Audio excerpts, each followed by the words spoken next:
Bonjour à tous, bienvenue dans Smart Tech. Aujourd'hui, c'est le jour du rendez-vous des interviews de l'IA. Nous aurons deux personnalités, actrices de ce qui se passe dans l'intelligence artificielle. Mais d'abord, je vous propose qu'on s'intéresse à trois questions sur le harcèlement de masse par des adultes.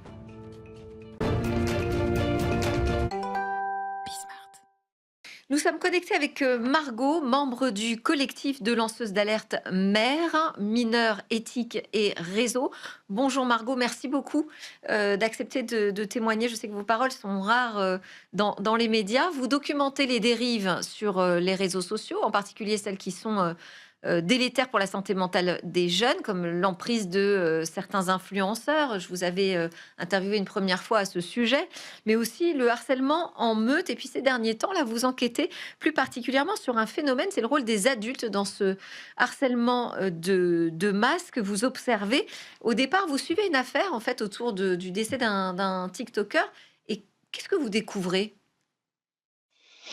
En fait, dans notre rôle d'observation, on est souvent connecté et donc on a appris le décès d'un TikToker en lien probablement avec des phénomènes de cyberharcèlement et ce qu'on a observé en fait, c'est que finalement autour d'un décès probablement lié à des phénomènes de cyberharcèlement, se met en place un autre phénomène derrière de cyberharcèlement de masse, en meute et mené majoritairement par des adultes. C'est un phénomène qu'on observe et qu'on documente depuis maintenant 6 mois. Ça parce que c'est vrai qu'en général, quand on pense harcèlement, on imagine les jeunes entre eux. Donc ça, c'est. Qu'est-ce que vous pourriez nous dire du profil des harceleurs qui agissent comme ça en meute? Est-ce qu'il y a un profil type finalement de harceleur adulte? Nous, ce qu'on constate en fait de nos observations, et c'est quelque chose qu'on fera remonter, c'est majoritairement des 25-60 ans, avec une proportion, je pense qu'on est à plus de 95% de femmes, en fait. Ah oui. Et c'est même, oui, c'est même surprenant. Même nous, ça nous a étonné de faire ces découvertes-là, mais c'est statistique, notamment sur cette affaire-là. On est sur du harcèlement de masse mené. Alors, on va retrouver un leader un peu charismatique, comme dans les situations d'emprise, qui va venir un peu agréger autour de lui une communauté, et une communauté qui va se montrer très agressive. Et en fait, quand on se penche sur ces communautés, on se rend compte que oui, on est à plus de 95% de femmes et de femmes adultes, en fait. C'est-à-dire, ce sont des mères de famille. Des grands-mères aussi, des mères de famille, des grands-mères. Et ça nous interpelle un peu parce que finalement, c'est un sujet dont on n'entend pas parler et qui Ouais. pourtant est là. Et c'est ce qu'on fait remonter, nous, dernièrement, à nos partenaires. On leur dit, écoutez, la femme est un harceleur comme un autre. Et alors, vous parlez d'un leader. Il y a une sorte de mécanique à chaque fois qui se met en place, une méthode. Et qu'est-ce que ça veut dire, ce leader? Il va exploiter une colère, peut-être, chez ses mères de famille?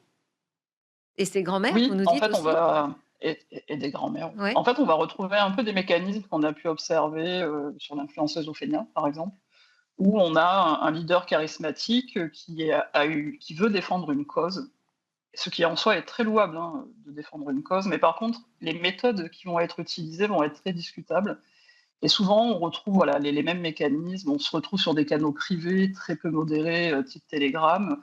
On s'agrège tous ensemble et puis on fait monter la sauce en fait autour d'une situation. Et comme on ne peut pas maîtriser sa communauté, un influenceur n'aura jamais la maîtrise totale de sa communauté. Bah, selon les humeurs du leader charismatique, s'il est en colère après telle ou telle personne et qu'il se permet de nommer une personne, nous on observe des vagues de cyberharcèlement de la communauté vers la personne désignée comme néfaste, toxique, ou en fait le leader décide de qui vaut la peine ou pas, et Mmh. quand ça vaut pas la peine, on a une meute en fait qui va aller cyberharceler la personne. Quand vous dites une meute, c'est combien de personnes? C'est un réseau de combien de personnes qui peut se constituer comme ça? Alors là, sur le cas qu'on observe en ce moment, on a eu une première communauté sur un canal Telegram avec 35 000 personnes. Ah oui, c'est Et impressionnant. c'est un canal. Oui, c'est large. Et là, on est redescendu à une communauté de 17 000 personnes. Après, c'est pas 17 000 personnes qui vont harceler, mais c'est 17 000 personnes qui ont des informations et vers qui on vient chercher des émotions qui pourraient les pousser à avoir des comportements de harceleurs. Et on retrouve aussi dans les phénomènes d'harcèlement de masse des profils harcelés-harceleurs, c'est-à-dire qu'on est harcelé et on se défend numériquement et on devient à notre tour harceleur. Donc on est dans une espèce de cercle vicieux de vidéo-réponses, d'attaques, et puis les méthodes employées sont illicites, hein. On a beaucoup de doxing, de menaces, de diffamation, et voilà, ça prend des ampleurs assez conséquentes. Nous, ce qu'on documente, on a dû faire plusieurs signalements pharos pour des propos suicidaires de personnes cyberharcelées qui voulaient mettre fin à leur jour. C'est-à-dire que, c'est pas juste un groupe de justiciers ou des personnes qui pratiquent de l'autodéfense. Vous nous dites qu'ils emploient eux-mêmes, donc peut-être des anciens harcelés, emploient eux-mêmes des méthodes de harcèlement, très violentes. Est-ce que vous parlez de signalement, est-ce qu'il y a eu des réponses, justement des institutions, de Pharos? Qu'est-ce qui se passe derrière quand on fait ce type de constat et de dénonciation? Nous, on a un rôle en fait où on fait remonter ce qu'on observe. Donc, on a un rôle de documentation et on fait remonter, on va faire remonter à l'Observatoire de la haine en ligne. On va bien sûr faire des signalements pharos quand on considère qu'une personne est en danger, on le signale. Après, la justice est saisie et elle fait son travail, mais ce qu'on observe en fait, c'est d'une façon générale au niveau de la société, on a l'impression que ce qui se passe sur les réseaux, c'est comme si ça se passait dans une galaxie lointaine, alors qu'en fait, on retrouve des comportements illicites qu'on pourrait avoir dans la vraie vie. On va les retrouver de façon dématérialisée finalement sur les réseaux, et on trouve que c'est un sujet qui est pas encore assez pris au sérieux, alors qu'il y a des conséquences qui sont délétères, voire dramatiques. Il y a quand même plusieurs suicides en France de TikTokers en lien avec le cyberharcèlement. Et à chaque fois, c'est quand même des communautés d'adultes hein, qu'on retrouve, notamment pour le cas de Mavachou. Mmh. C'était des adultes qui étaient à l'origine de ce cyberharcèlement. Ça nous interroge un peu sur voilà, qu'est-ce qui est mis en place, comment se positionne la justice aussi vis-à-vis des phénomènes de cyberharcèlement, comment c'est traité, est-ce que les peines sont appliquées. C'est vrai que quand on regarde un peu dans la littérature judiciaire des cas de cyberharcèlement qui passent devant un juge et où il y a des peines exemplaires qui sont appliquées, on en voit très peu. Et Est-ce que voilà, c'est un nous, c'est vraiment problème cet ensemble de d'observations.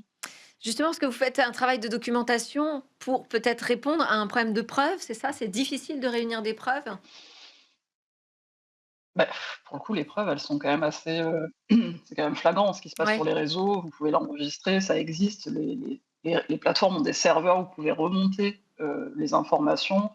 C'est pas de l'intelligence artificielle. Je veux dire, quelqu'un en live qui cyberharcèle une personne, c'est une vérité. C'est juste que c'est numérique et on a cette sensation que, encore une fois, ce qui se passe sur les plateformes semble très éloigné, de l'opinion publique, même parfois des médias, des décideurs politiques, en fait, et nous, on est là pour ramener un peu ce sujet et dire: «Attention, le cyberharcèlement, c'est très bien de mettre en place des outils pour les jeunes et de faire de la prévention, mais pensez aux adultes qui sont quand même, des harceleurs en puissance aussi, avec des méthodes et des moyens qui ne sont pas ceux de la jeunesse aussi».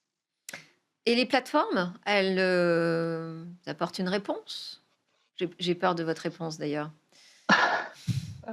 Oui, alors, elles ont apporté des réponses, parce qu'on a sollicité les signaleurs de confiance qui, eux, ont une légitimité auprès des plateformes, que nous, on a à notre façon, et il y a eu des réponses qui ont été données. Par contre, c'est vrai qu'on se rend compte que dans la durée, les bannissements de comptes, ça va se faire une fois, peut-être 2 fois, mais après, c'est comme si on laissait faire, finalement. Mais on se rend compte aussi que le drama, parce que c'est une sphère à part entière sur les réseaux, hein, tout ça, ces cyberharcèlement de masse rentre dans la sphère drama des réseaux, et bah, ça rapporte. Voilà, ça rapporte, et ça génère du flux, ça génère des vues, ça génère de l'argent. Donc encore une fois, on s'interroge sur le rôle des plateformes et sur leur vraie volonté de modérer leur contenu, quoi. Ouais, d'autant plus, depuis qu'on a eu accès quand même, au dossier, sorti par Frances Haugen qui montrait que, bah, certaines plateformes, en l'occurrence, les plateformes de Meta, avaient connaissance, hein, de ces phénomènes et préféraient effectivement ne pas mettre tous les moyens pour les endiguer. Merci beaucoup Margot. Je rappelle que vous êtes membre du collectif Mères, Mineurs, Éthique et Réseau. Merci d'avoir soulevé ce sujet important de société avec nous.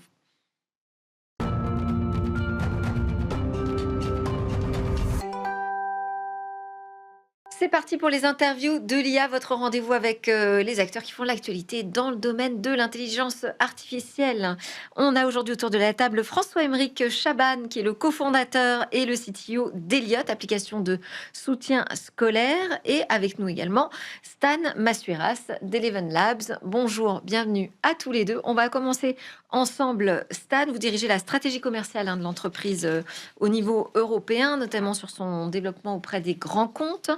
Eleven Labs, donc entreprise de recherche, une des pionnières dans le domaine de l'IA générative audio, donc création de voix qui ressemblent à des voix humaines.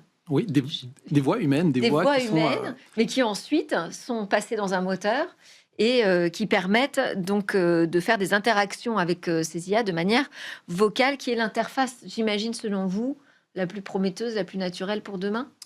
Oui, donc, interface homme-machine. Tout d'abord, oui, donc des vraies voix humaines, des voix qui sont avec qui nous travaillons avec ce qu'on appelle les voice talent, donc des acteurs, des actrices qui vont sur notre plateforme et qui déposent des heures d'enregistrement qu'après nous allons exploiter pour pouvoir former une version, une empreinte digitale de leur propre voix. Et donc, bien sûr, donc une économie également pour eux, de manière à pouvoir générer des compléments additionnels. Et donc, ces voix, après, vont être utilisées dans les modèles que nous développons pour à la fois équiper un centre d'appel, au lieu d'avoir une voix pure robotique, ou également pour tout ce qui va être doublage, dans tout ce qui va être série télé, film. Donc, vous êtes quand même en plein dans cette tourmente aujourd'hui sur les droits des acteurs. Par exemple, on a 8 personnalités françaises qui sont les voix françaises d'acteurs américains qui disent attention, aujourd'hui on nous vole nos voix sans nous demander notre accord. Comment est-ce que vous gérez cette tension sur le droit Oui. Biométrique presque de chacun? Oui, tout à fait. Donc, nous voyons vraiment la partie éthique comme étant le différenciateur de Eleven Labs. Nous travaillons aujourd'hui avec donc, des milliers de voice talent qui sont rémunérés par Eleven Labs. Et également, pour tout ce qui va être voix d'artistes, notamment la collaboration avec Matthew McConaughey, l'acteur qui a décidé de travailler avec Eleven Labs, justement démontre que nous sommes aujourd'hui la plateforme la plus fiable, donc avec des critères et des cadres de sécurité qui sont les meilleurs aujourd'hui pour éviter tout ce qui va être justement d'aller utiliser la voix d'une personne connue, ou également utiliser ma propre voix ou de faire le doublage. Ouais. Donc la partie sécurité qui est vraiment... une partie sur laquelle on a beaucoup travaillé. Et notamment, hier, nous avons annoncé que sur notre plateforme d'agents conversationnels, justement, ça va être la seule plateforme au monde où vous allez pouvoir créer des agents vocaux qui vont être assurés. C'est-à-dire, pour tout ce qui va être cyberattaque et essayer d'attaquer votre centre d'appel, essayer de soutirer des informations. Donc, vous serez l'assureur de ma voix ? Donc, à savoir la voix, admettons, si une personne essaie de doubler votre voix sur Eleven Labs, cela ne pourra pas être fait. C'est-à-dire, il y a des critères de sécurité, il faut que vous soyez protégé, avec la personne. Pas assuré au sens assurantiel. L'agent va être assuré. C'est-à-dire, s'il y a un agent conversationnel qui va utiliser votre voix, cet agent va être assuré de manière à ce que, si vous êtes l'agent conversationnel de Deutsche Telekom, qui est le plus gros telco opérateur européen, aujourd'hui, lorsqu'il déploie des agents conversationnels sur notre plateforme, ces agents vont être assurés par la suite. Oui, mais quand vous dites assuré, ça veut dire plusieurs choses. Au sens assurantiel ? Oui, au sens assurantiel. D'accord. Quels sont les derniers progrès aujourd'hui en matière d'IA générative audio ? On en est où de l'état de l'art ? La dernière innovation de Eleven Labs, à savoir, donc, si vous pensez à la partie language model, vous allez avoir tout ce qui est texte qui va être géré par les OpenAI via ChatGPT. Pour tout ce qui va être images et vidéos, vous allez avoir tout ce qui va être fait par Gemini, notamment Nano Banana, etc. Pour la partie audio, aujourd'hui, Eleven Labs est de loin le leader incontesté de cette partie-là, et notamment via un dernier modèle que nous avons sorti la semaine dernière, qui s'appelle V3 Conversational, qui est un modèle qui va permettre à un agent d'être complètement humain, c'est-à-dire d'avoir de l'émotion, de comprendre l'empathie derrière la voix, si la personne à l'autre bout du fil va être irritée ou énervée, de manière à adapter la tonalité, l'émotion autour de... Donc c'est ça les derniers progrès, c'est l'adaptation, l'émotion. Exactement. En fonction des interactions avec l'agent. Précédemment, lorsque vous étiez en train d'engager avec un agent conversationnel, c'était de ce qu'on appelle du string text, c'est-à-dire un bout de texte qui allait être rattaché les uns aux autres. Aujourd'hui, les agents conversationnels vont parler, mais également écouter en même temps pour pouvoir être interrompus. de manière à avoir cet échange qu'on peut avoir entre deux vrais êtres humains. Et la troisième partie, ça va être justement de comprendre l'empathie, l'émotion derrière votre voix. C'est-à-dire aussi d'adapter mon ton, que ce que l'agent puisse s'adapter par rapport à... En temps réel. En temps réel, donc avec la latence la plus faible du marché, qui est aux alentours de 250 millisecondes. Là, vous êtes challengé par le laboratoire français QTI et son Mochi, et d'ailleurs maintenant sa spin-off Gradium. Ouais. Donc c'est très très bien de voir d'autres acteurs se lancer et on leur souhaite. Et l'Eleven Labs, c'est européen. C'est européen, ouais. Donc c'est également le champion. Pardon ? En Pologne ? Pologne, oui, deux fondateurs polonais. Donc à savoir après, donc on souhaite bonne chance à tous les autres acteurs parce qu'il y a beaucoup de place. Comme vous l'avez pu le dire au départ, on pense que la voix va remplacer le clavier. On passe tous beaucoup trop de temps sur notre téléphone. Ou également, lorsqu'on discute entre deux êtres humains, ça va se faire par la voix, ça va pas se faire via un clavier. Donc on voit vraiment cette partie qui va être complètement démocratisée. Et donc, si vous regardez sur tous les comparateurs externes, vous pourrez voir que Eleven Labs est de loin, et de très très loin, le leader pour tout ce qui va toucher à l'audio générative via l'IA. François Aymeric, pardon, ça vous intéresse ça comme type d'interface? Parce que monsieur est dans le soutien scolaire, Ouais. donc les interactions avec les élèves, c'est super important. Aujourd'hui, ça passe pas par l'audio, j'imagine. Est-ce que, pas encore. voilà, est-ce que vous dites c'est intéressant ou quand même j'hésiterais avant de proposer ce type de fonctionnalité? Non, c'est extrêmement intéressant. Nous, on est en train de travailler dessus chez Elliott, notamment pour intégrer des fonctionnalités qui utilisent la voix, notamment pour, comme ferait un professeur particulier par exemple, interroger un élève sur une leçon, la faire réciter, ou même faire des dictées par exemple. C'est hyper important qu'il y ait une voix derrière. Ah qui oui. dicter. Ouais. Donc là, c'est des usages que nous, on regarde de très près. Et c'est clairement ce sur quoi vont évoluer nos solutions de soutien scolaire, intégrer la voix à certains endroits pour vraiment parfaire l'expérience de l'utilisateur. D'accord, intéressant. Quels sont justement, parce que en termes d'usage, vous avez parlé des centres d'appel. Bon, Ouais. j'ai envie de dire c'est assez classique, hein, le chatbot vocal, ça fait longtemps qu'on le connaît.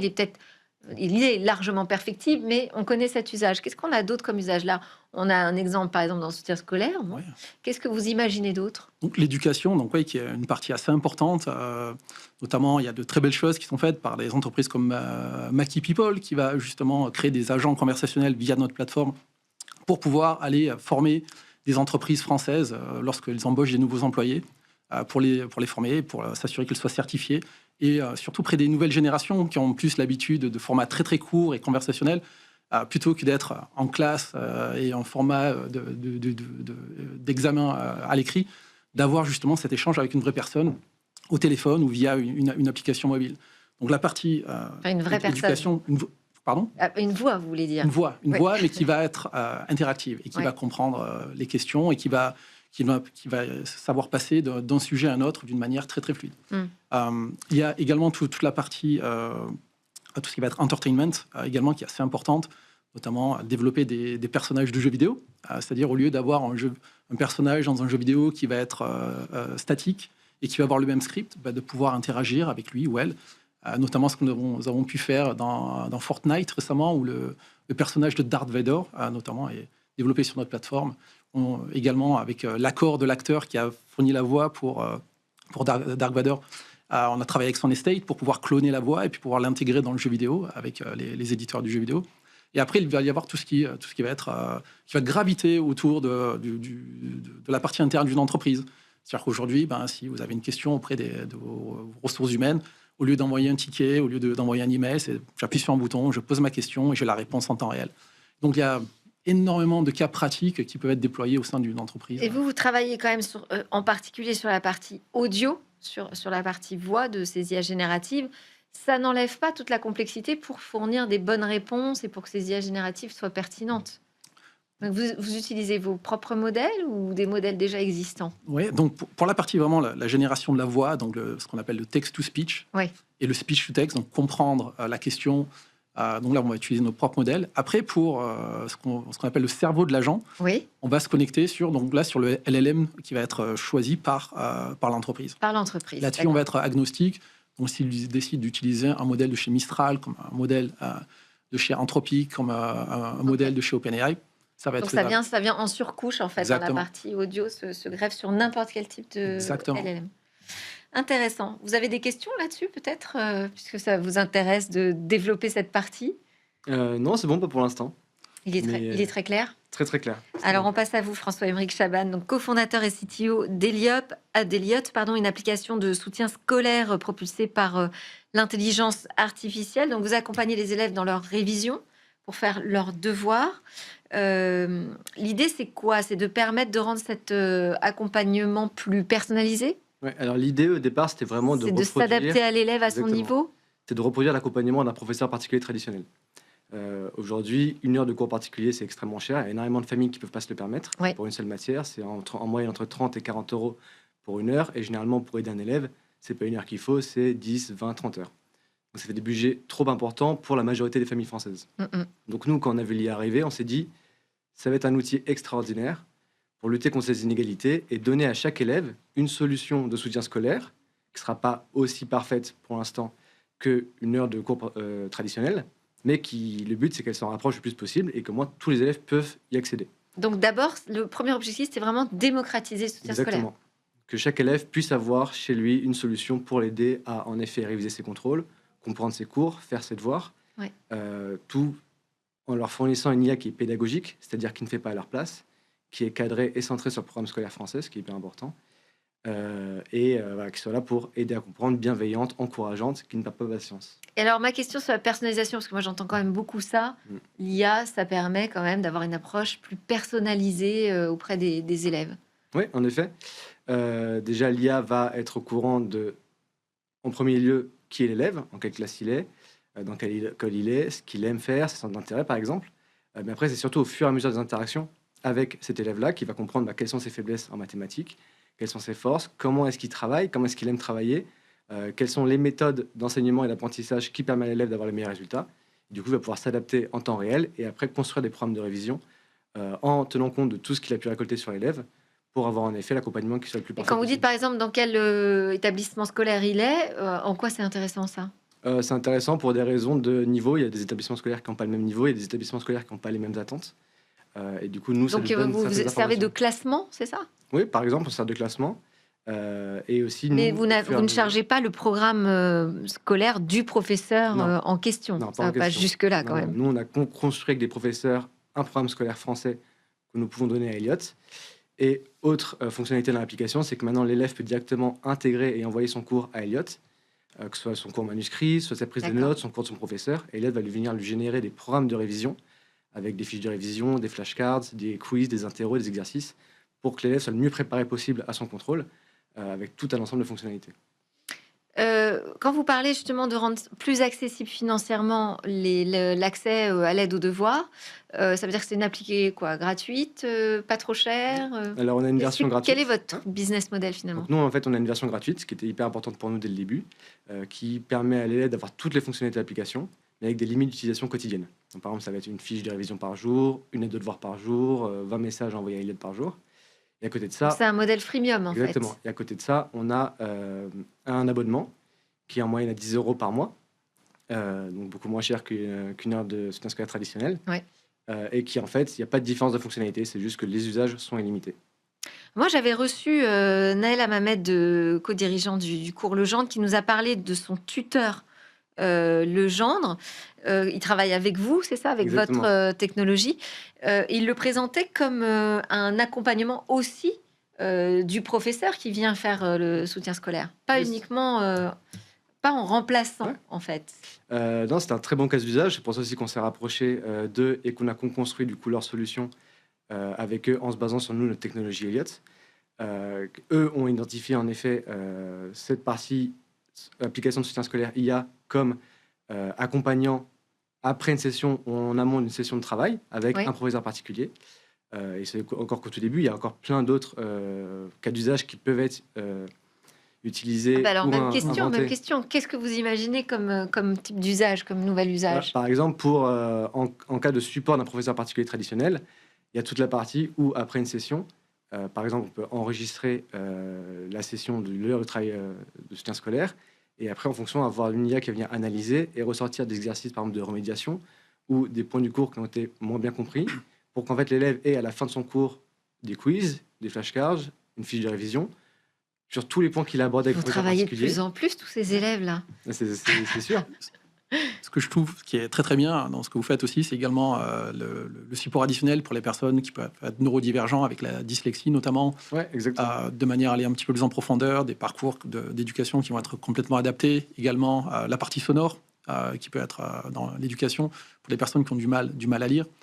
Ouais. Et également aussi pour des personnes qui peuvent avoir ce qu'on appelle en anglais des speech impediments, Ouais. personnes qui peuvent bégayer, aussi également pour augmenter leur compréhension également via l'IA lorsqu'ils vont réciter un poème. Donc je pense que l'IA va vraiment bouleverser l'éducation. On en est vraiment au tout début. Ouais, c'est pour ça que la voix est hyper importante, donc une solution comme Eleven Labs, pour notamment avoir cette partie encore plus adaptée si l'élève a des troubles 10 Ouais. ou des problèmes pour s'exprimer à l'oral, pour avoir vraiment une IA qui va être hyper bienveillante, encourageante, et qui va pouvoir quand même l'aider malgré ses problèmes. Oui, parce que quand on parle d'accessibilité numérique, d'ailleurs, on parle d'offrir différents types d'interfaces, hein. Il faut pouvoir offrir du texte, mais aussi de la voix, des images. Donc oui, je pense que ça pourra faire partie assez naturellement de votre panoplie. Mais là, quand on commence à développer toutes les possibilités, quand on est une start-up, j'imagine ça devient vite vertigineux parce que sur quoi on se concentre, comment on se développe, le passage à l'échelle, c'est compliqué, non? La croissance rapide.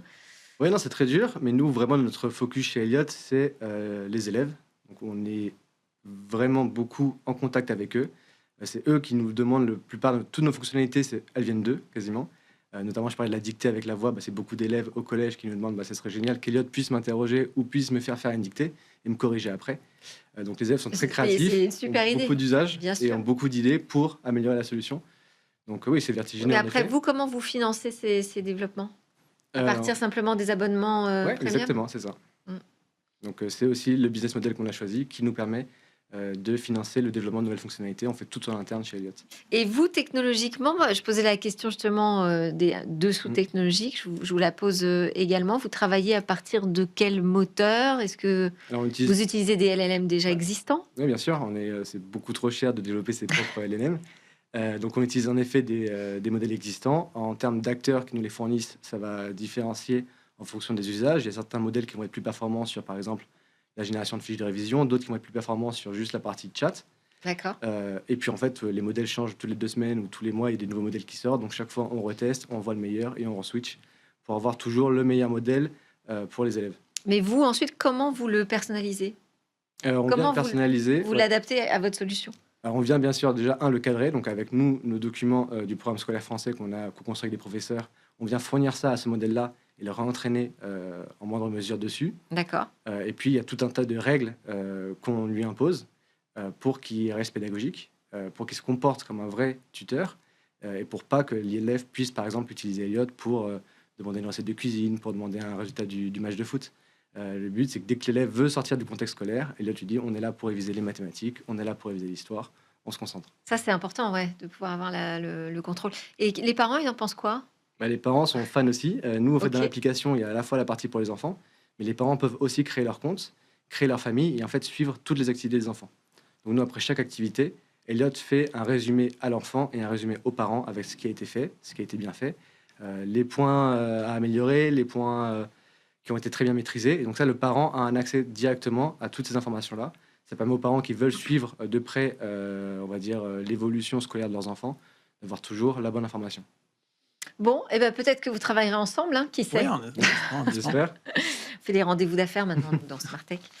Merci beaucoup François-Aymeric Chaban d'être venu nous parler donc d'Elliott, dont vous êtes le cofondateur et le CTO, et Stan Massueras de Eleven Labs. Vous êtes vous le responsable du Go-to-Market Europe. Merci à tous de nous suivre. C'était Smartech que j'ai le plaisir de vous présenter, de vous proposer, qui est préparé avec Émilie Roche et tourné avec les équipes de Bismart. Je vous donne rendez-vous jeudi prochain à 10h45. On sera en direct pour le grand débrief de la tech.